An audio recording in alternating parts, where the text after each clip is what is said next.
What's up, everybody? Welcome to Anthro for the Homies. Once again, I'm your host. My name is David J. Fernelli, and I have a super cool guest today. I got someone who I think is really, really interesting. He's working on an amazing book. Robert, could you please introduce yourself? My name is Robert Weide, and I'm an assistant professor of sociology at Cal State Los Angeles. Cool. And are you originally from Los Angeles?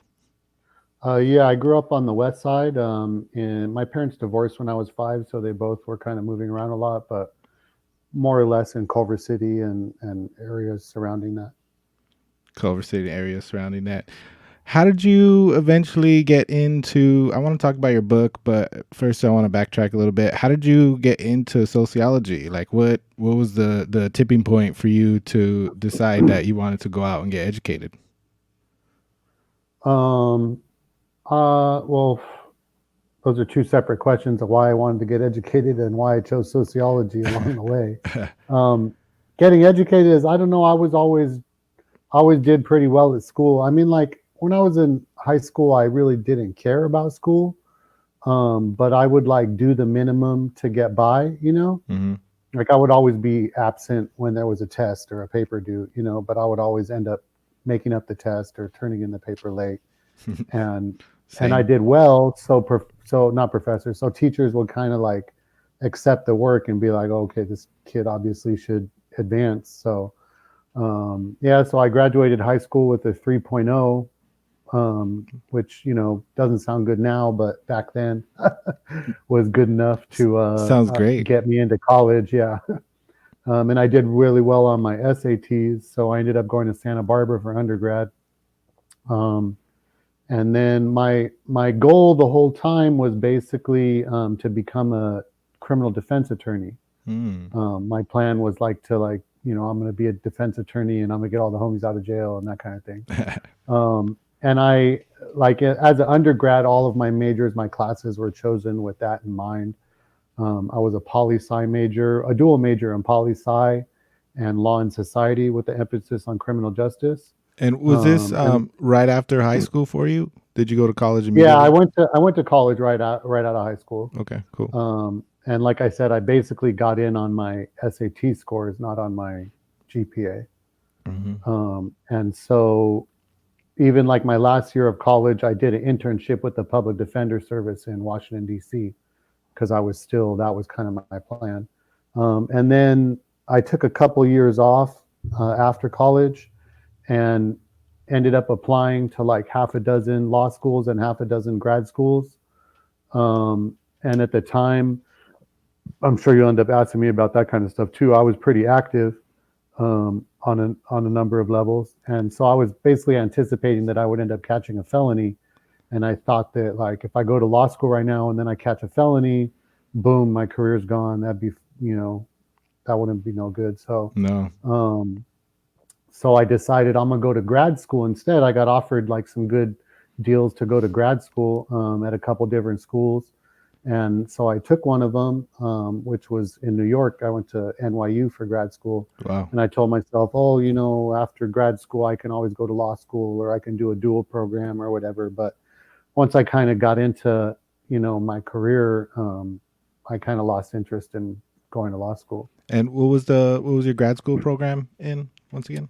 It was just straight sociology, Straight sociology. which is I always advise students going to grad school, if for the job market, if for no other reason, that you guys should really think about big field departments. You want to be in soc or anthro or poli sci or econ, or what I mean. Yeah, yeah, yeah. As cool as interdisciplinary and whatever ethnic studies or whatever other type of like when you hit the job market, it's a lot easier to get a job if you're in one box of one major field or the other. You know what I'm saying? Yeah, yeah, of course. Of So, course. and that was advice that I had gotten when I was applying to grad school, and it worked out well for me. So, And you got your PhD from NYU? yeah, my master's and my PhD are from NYU. It's in my field, as within anthro, most R1s, it's what they called a terminal PhD program. So you enter after undergrad and you're expected to get your master's along the way, Mm-hmm. but it's really a PhD program. So you're a doctoral student from the beginning. Damn. And so you stayed consistent in college. This from you took a small break. You said between I took a couple years off, yeah. okay, and during that time you mentioned that you were active. I mean, what does that mean? If you want to get into it a little bit. I mean, I don't want to, incriminate myself, but I Of course was not. like, ever since I was a kid, I was always into like graffiti and gangs and, hustling and like basically the street life, Mm. um, and wherever I went, that was kind of my get down. And it started in fifth grade is when I first started like all that, little smoking weed and tagging and getting into fights and that kind of thing. Neighborhood stuff. Um, yeah. And then, like when I was in high school, I was I don't want to say what my affiliation was, but I Mm. was affiliated with a little neighborhood where I grew up. And as I got older, I took on other affiliations. And even when I was in New York in grad school, I got down with something out there too. So, In New York too. so I have affiliations. Yeah, I have affiliations on the East and the West Coast. So actually, I have affiliations from Miami too. So I'm like, I've been all over. Wow, wow, wow. And so that kind of brings me to a book that you happen to be writing, because in the book, in the opening, you share a story from when you were younger, and one of your friends was unfortunately killed in what was seemingly like a race style shooting. Would you call it that? Is it accurate to say that? Yeah, so the book is about, interracial conflict between Black and Chicano, between African American and Chicano gangs here in LA, Mm-hmm. Southsiders, Crips, and Bloods. And so these are, racialized conflicts, but they're not, in my opinion at least, they're not racial conflicts in the sense that racial ideology is the reason for them. It's racial identities are used to define them, but the source of the conflicts never really has to do anything to do with race. It's just like if you hate someone, you know what I mean. You're gonna try and kill them. You're gonna try and hurt them, and you're gonna demean their racial identity, and that's how you're gonna conceive it of it if they have a different racialized identity than you do. Mm-hmm. And that's been a big issue here in Southern California, especially in Los Angeles, Mm-hmm. for generations. Really, like when I was a kid, we had race riots at high schools every year, and and that stuff kind of stuff still goes on. There's a lot of beef between Black and Mexican gangs. Between Southsiders and Crips and Bloods, Mm-hmm. all over different parts of LA County. And of course, for many years there was racial animosity between the different racialized factions in prison here in California. So Yep. it's an issue. Yeah, to say the And least. as you mentioned, like I grew up in an area where we were kind of like the auxiliary, the junior squad for two major gangs in our area, Culver City and 18th Street, Mm-hmm. and both Culver City and 18 had racialized beef with Black gangs in the area, and so that was kind of like a fact of our existence when I was growing up, And so like I opened the book with this story about my homeboy that was murdered as a result of one of these beefs. Um, but I'm not sure that I would really like call it. It wasn't the reason he was killed was not race. You know what I mean? The reason he was killed is over a gang beef. Yeah. You mentioned that the whole race concept started with a labor divide, essentially, and the division of race helps keep this labor divide going. Can you get into that a little bit more from like a sociological perspective? Yeah, from a historical perspective, really. So I'll give you kind of like the short version, right? Which is, the book is ostensibly about gangs, but it's maybe I should introduce the book first, right?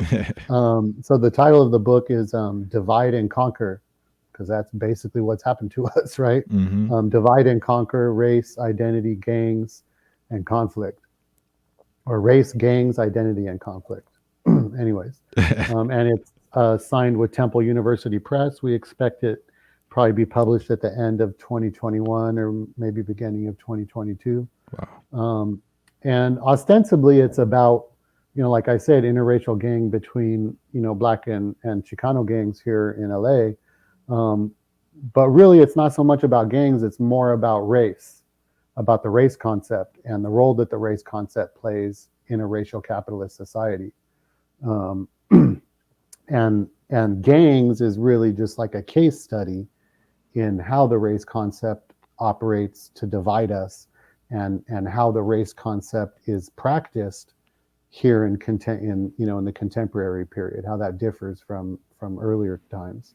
And so where, like, got to think about, where does the race concept come from, right? Like most people, we've all grown up with the race concept, and that's been the case for generations. Yeah, So we unfortunately. kind of, you know, assume that it's a natural part of life. Like we we kind of assume that there's some kind of, like, inherent basis to it, and there's not. Right? It's a Hell no. historical construct.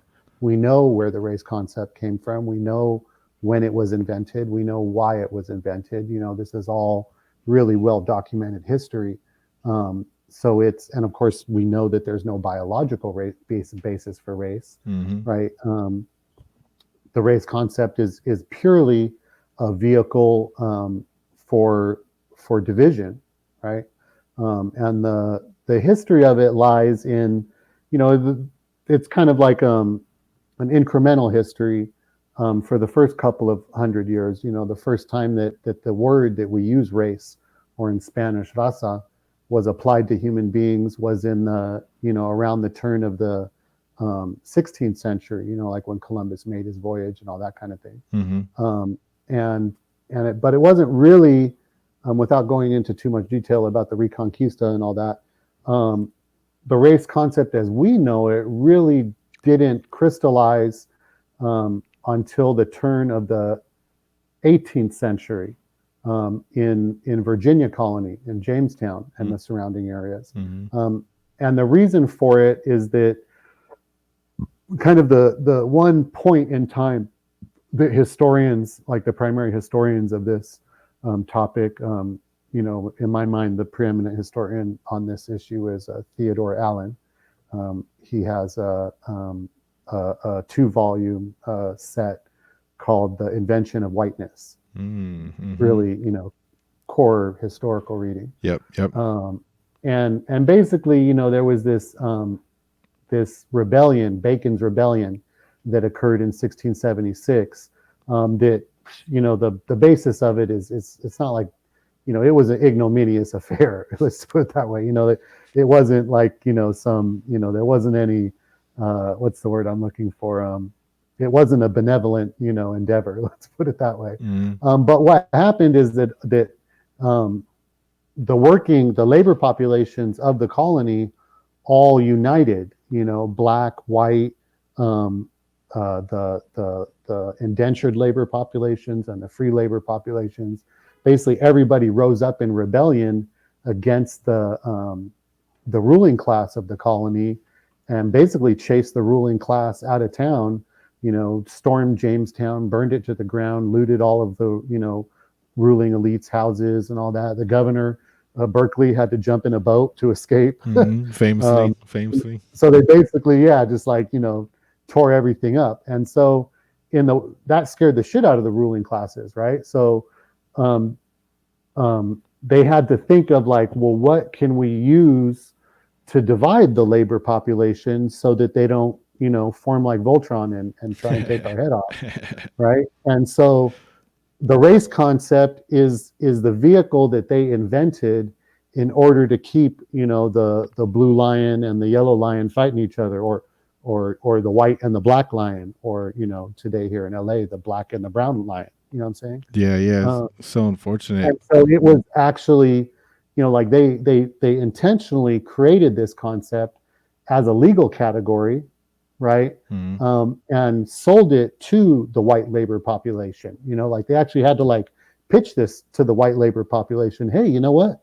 You're actually white and they're black, and you have, certain legal, privileges and advantages over them. Like Jesus. this is good for you. You know what I mean? So, of course, that wasn't a hard sell. Yeah, of Right? course not. And people, within a generation, white people in America, in American colonies, realized the advantage that whiteness afforded them. So Mm-hmm. ever since then, um, I say that it's a self-regulating system of labor management and Mm. social control. And the reason it's self-regulating is because since then, it uses the labor population to regulate itself, in that the white working classes enforce the race concept on the black, no, on the non-white working classes. Mm. Originally, African Americans who were relegated to, chattel slavery. But, throughout American history, you see that it's, up until the contemporary period, it's the white working classes that enforce race, basically, right? Through violence, number one, Yeah. through legal, structures, Wealth. that, yeah, like this is, the white people are the ones that benefit from this, and the white people are the ones that enforce it, Mm-hmm. right?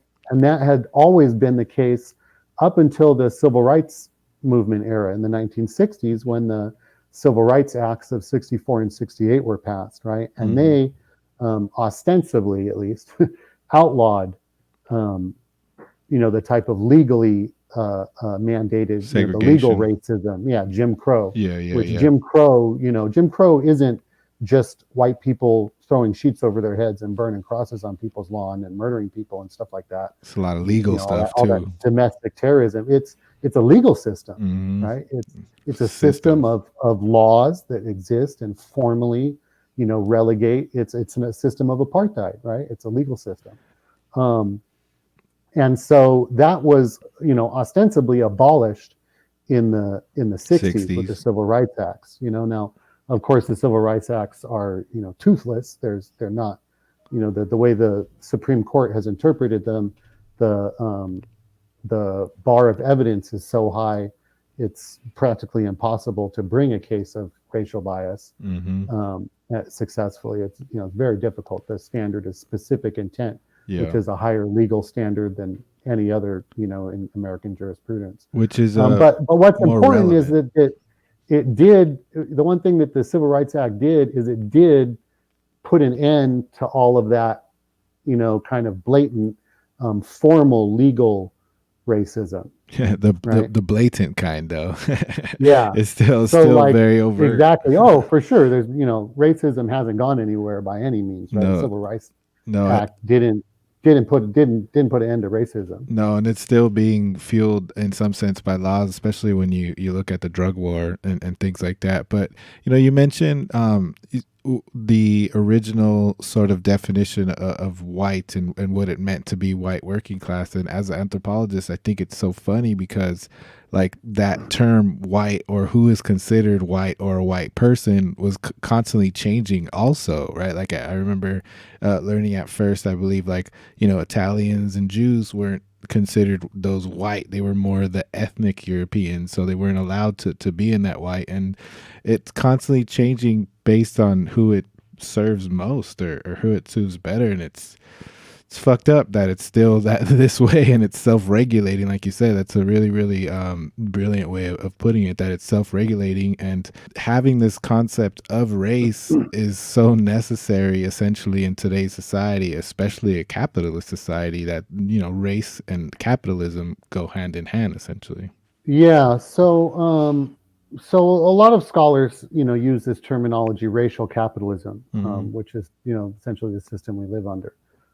But the problem is a lot of scholars kind of think of race and capitalism as two, interconnected but distinct concepts, right? Mm-hmm. When really they're one and the same concept. Race is not an, a lot of scholars conceptualize race as an independent variable. Race is a dependent variable based on capitalism, right? Capitalism came first chronologically, Mm-hmm. historically, Mm-hmm. and the race concept came out of capitalism. And the race concept was invented to play a specific role within capitalism of labor management and social control, right? So you can't get rid of racism and keep capitalism. Yeah. That's a problem. A lot of, like, these reformist perspectives that are you kind of dominate the mainstream, right? They act like we can do something about racism but we can leave capitalism the way it is, right? Like capitalism needs racism. Yeah. Capitalism, racism was invented in order to perpetuate capitalism, to prevent the type of solidarity and rebellion, that occurred in Bacon's rebellion, In the right? years past. They're basically trying to keep Jamestown from burning down again, Once again, once right? again. And they need that, and unless, I mean, who knows what the future holds? Unless there's some other basis that can be invented to divide labor populations, Mm. right, in this country, then race is it. Race is the primary axis of division in our society, and that's no accident, right? That's not a historical. No, That's a no. historical, construct. It was created that way to serve a very specific purpose, right? Yeah, and the the original sort of colonizers that came here, unfortunately, were really good at the whole divide and conquer strategy, and so them being able to develop all these different tools like race, like first capitalism and then race, and it's still, like I said, it's still apparent today. So this idea of um, the divide, is that what you mean by I read in your book, you have a line saying that you hope this book sort of to be an epiphany for gang members and people in jail. Is that part of the epiphany that you're talking about, the sort of awakening to the fact that, hey, the reason why all you guys have been fighting each other for a lot of years, well, one of the reasons why the racial category is bullshit, is that the epiphany that you're talking about? Yeah, so we've I mean, I was just as guilty of this when I was a kid too. It took me years to really, have this epiphany, come to this epiphany myself. But we've been getting played. We went down the rabbit hole. Not us, but our predecessors. In the '60s Mm-hmm. and '70s, Mm-hmm. went down a rabbit hole, and we never looked back. We just kind of take this for granted that, like, that Chicanos are this, and African Americans are that, and white people are this or whatever, and we've put ourselves in these different categories, and even as people who are subordinate populations, right, put themselves in different categories opposing one another, not just vis-a-vis white people. You know what I'm saying? Yeah. Yeah. Um, and so, like, for generations, we've been fighting each other. Like, we're basically like the instruments of our own oppression. We're the ones, and that's, in my opinion, that's really what's unique about the contemporary period, the post-civil rights period, is that prior to the civil rights period, it was white people who enforced racial boundaries and who imposed racial identity on others, and claimed racial identity for themselves. But today, people of color are, like, have deputized themselves. They're like the new sheriff in town, Yeah. right? They, Yeah. now, where we live in this, like, identity politics era. That's the term, the contemporary term, identity politics, Huge buzzword right? right Which there. is people of color themselves, the people who suffer the effects of the race concept, right? The people who actually are the victims of racial oppression have now embraced the race concept themselves, right? They've taken this idea that was created to divide and oppress them, and now they're the greatest defenders of it. They're the ones that enforce the boundaries between themselves and others, between different races, Yeah. right? Yeah. And you know, interracial gang conflict is like the most, you know, uh, the most extreme form of that. Yeah. Yeah. Um, it's really sad now because it's more relevant, I feel like, this past year than ever before, like you're talking about. And what seems to be born out of something wholesome, right? Like, essentially the movement and racial movements on at their core, they have this notion of being good, right? People coming together and taking back what's theirs, and taking back their rights. And so I could think of so many different movements across the country, like the Black Lives Matter movement and the Land Back movement within the Native Americans. And like I said, it just they have this. They seem to be born out of good, but unfortunately, they just keep fueling the divide, like you're talking about. What do you think can be done? Because certainly, like, okay, I have a American looking flag, but it's a sarape pattern, so it's like a conglomerate of my Chicano culture, right? Like, in your mind or in your opinion, what can be done so that people can still be proud of their culture and proud of their heritage, but not keep fueling these racial divides, or not keep pigeonholing ourselves into racial categories? Like, what do you think can be done to still be sort of proud of your roots and then not fulfill the racial divide still? Maybe I'll throw a question back at you and ask you, why are you proud of your heritage, and what does it do for you? What's the why is that important to you? Or maybe not for you personally, but like more generally, why is that? Why can't we let that go? People feel like it's so closely tied to their identity, like it's literally like them, like, you know what I'm saying, and a threat to their racial identity is taken quite literally, like a physical threat to themselves. At least that's what I think from watching the news and seeing all these stupid stories these past year of people at each other's throats because of this stuff. It's But let's think about why are nationalist identities so attractive to people in our society, right? Why did we? I mean, we all grew up with this, Like I used to be a mhm, nationalist, identitarian myself. mhm, mhm, I'm even though I identify as Chicano, I wasn't. Uh, I'm not of Mexican descent at all. My father's an ethnic Kurd from Iran, so to me, that was my identity, mhm, right? So, and I was proud of being Kurdish, and I would have a Kurdish flag, and all that kind of shit, right? mhm. Um, and and then like I just started thinking, like, what the fuck does being Kurdish have to do with the material circumstances of my life? Yeah. You know what I'm saying? Like, Yeah, yeah, yeah. there, like, the material light circumstances of my life are defined by my own experiences, not by the experiences of other people who may share some identity, whatever that means, Mhm, mhm, right? So, and another reason I think that these identities are so attractive to people in our society is that the capitalist system doesn't give us very much in our material lives to be proud of, right?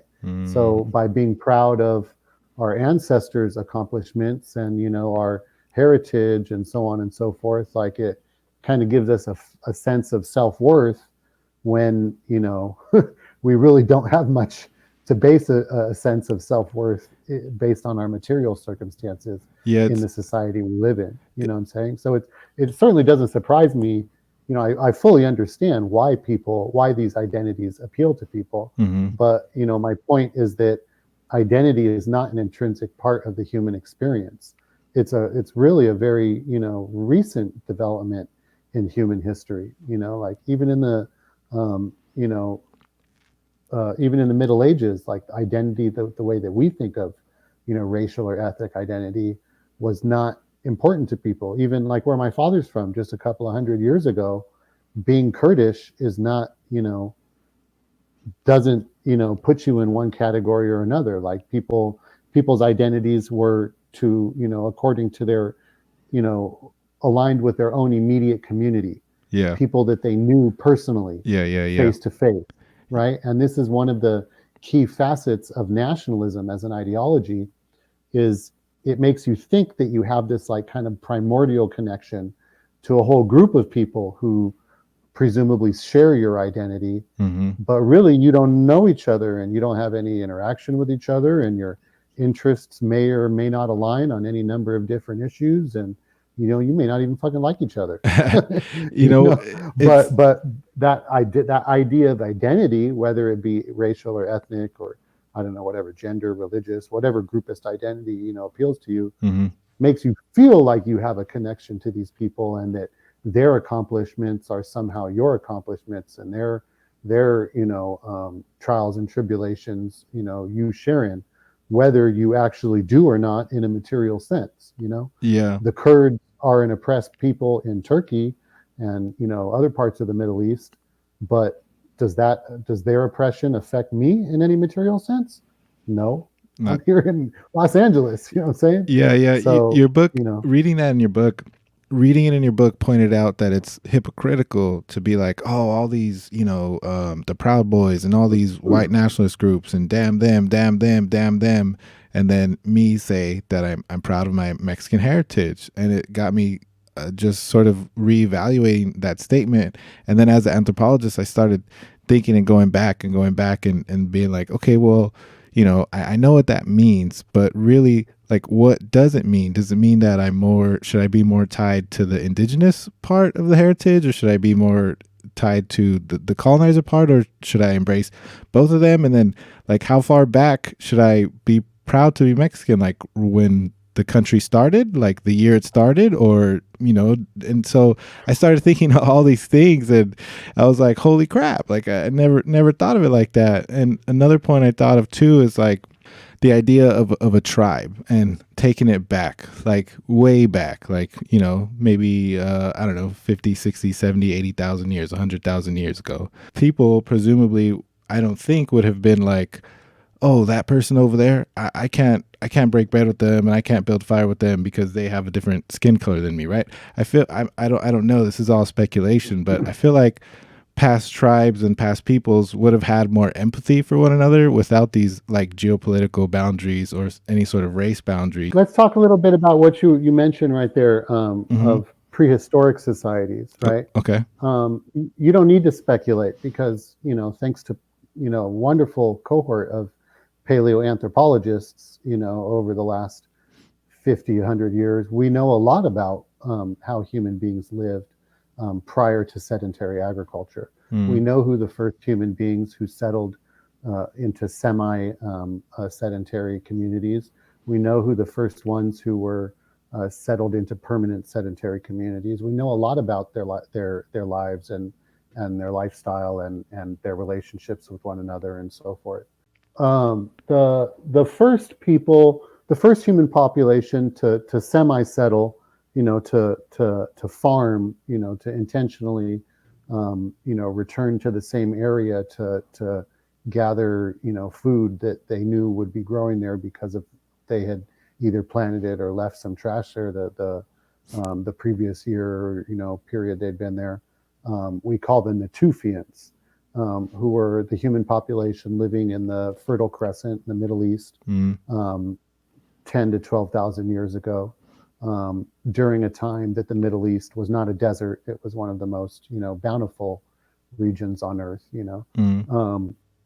and these were the first people who, they were hunter gatherers, but they, probably by accident noticed that, they would make a little camp and, they would pick, the Fertile Crescent has a lot of really useful plants and animals indigenous to it. And so many of pretty much all of the animals that we use for meat, in any large scale today were indigenous to the Fertile Crescent. And many, I think all of the grains that we use, Wow. wheat, barley, oat, many of the legumes, beans, so like there's really this must be where the Garden of Eden, myth comes from, Of right? course. Mm-hmm. That the Fertile Crescent really was a Garden of Eden 10, 12,000 years ago, and it wasn't very heavily populated either.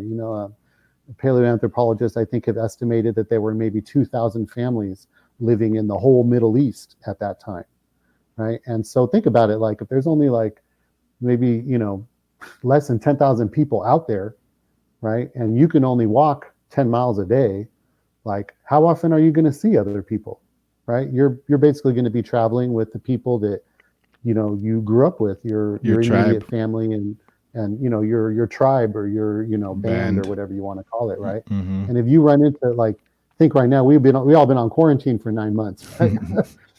And like think you've been in the house with the same people all day, every day for so long. Like when you finally, think about, like, you've been traveling with the same damn people for 6 months or however long, and finally you run into some other people.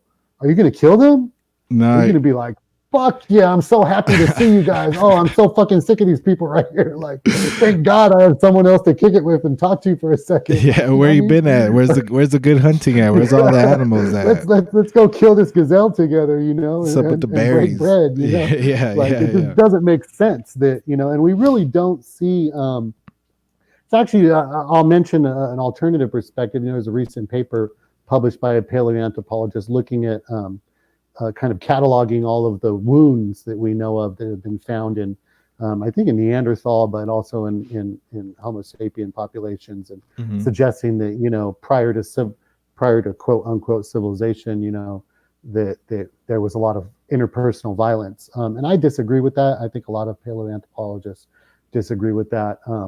We don't know what the circumstances. First of all, we don't know what the circumstances of the wounds that have been found were, whether they were accidental or intentional, or whether they were over, jilted love, or between different groups. We really don't know what the circumstances of them were. Hmm. So I think that type of argument is really reading a lot into something that we really don't know, those cultural, things. Um, Speculation, but but what we can, I think we can say with a fair amount of confidence, is that interpersonal and group violence was not endemic to the way of life that human beings lived for almost all of their existence. Like, think about cave paintings, right? We have some pretty old cave paintings, in Europe, in Africa, in Australia, tens of thousands of years old. mm, And what's the subject? What do you find painted on the caves? Of course, if someone's going to make a cave painting, they're going to put on there like what's important to them in their life, right? of course, And what do you see? You see the animals that animals, they hunt, people, shit like that, right? plants. But what do we not see? We do not see depictions of interpersonal violence between human beings, No, no. right? You really find no evidence of that in any type of human art, or cave painting or rock painting or whatever you want to call it, No, on the until contrary. only about, I forgot what it is. Like, I think the oldest ones they found are like 6,000 years or something like that in Australia. Mm, Um, so like, and these are already communities that are more or less sedentary, so it's all of like think of identity too, like, if you're in a hunter-gathering band that's traveling from one place to another, and this month you're in this valley, and next month you're, or it's really not month by month, it's seasonal, right? So seasonal. in this winter you're down in this valley, and this summer you're up in that mountain, and then Mm, the next summer you're down in a different valley, and so on and so forth. How can you really identify with any geographical location at all, where the valley that you were born in may not be, your parents may have been born in a mountain hundreds of miles away, yeah. or, what I'm saying? Like, it's not like everybody in the community originated in the same place. And so just the idea that we have an identity, Hmm. that our identity is attached to some type of location, is really only possible because of sedentary agriculture. So like, Yeah. we really need to wipe. This is the challenge, right? Is that we need to, like, as modern people, realize that, like, the fundamental frameworks of our lives are a historical social construction. They exist because we think they exist. They're Hmm. not an integral part of the human existence. And really, they're really, if you look, back through historical record, they're an aberration in human existence. Homo Mm. sapiens Whoa. are at least 200,000 years old. And as we're finding out, we're not even Homo sapiens. We're a hybrid of Homo sapiens and, at least, as far as we know now, at least 5 other hominin populations, some of which stretch Neanderthals back and millions of years. You know what I yeah. mean? And it's only in the last few thousand years that these interpersonal violence and property and identity and all of these things that we think are such an integral part of our existence really are, at best, a few thousand years old. The people, we're so complex, right? People are so complex. So the more you put people together and the more people you have together and the more people you have to take care of as society, went from bands and then tribes and then they got much bigger and much bigger. It led to problems. It led to a lot of problems, and eventually folks figured out how to control other folks, and it works. It works like it works like a charm.